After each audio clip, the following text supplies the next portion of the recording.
I'm just gonna run you through your life jacket. So you're all gonna be wearing a life jacket like this one on the boat today. Now you'll see on this side here, there is a yellow toggle. What you need to do is grab the side with the yellow toggle and pop your right arm under it. It's then just gonna go on like a coat or a jacket, okay? Once you've got it on, if you can try and clip it up in the middle for us, that would be great. If you can't clip it up because it's too tight, just leave it because we're gonna come and fit them on you anyway. Now, the most important thing with your life jacket today, if there is an emergency out there, you will need to inflate it. To do that, you're just gonna pull down on this yellow toggle here. The life jacket will inflate.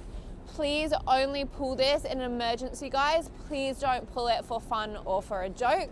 We do have to get them sent off to be serviced, and it will cost you $75 if that happens, okay? So only in an emergency we pull this one. Everyone got that?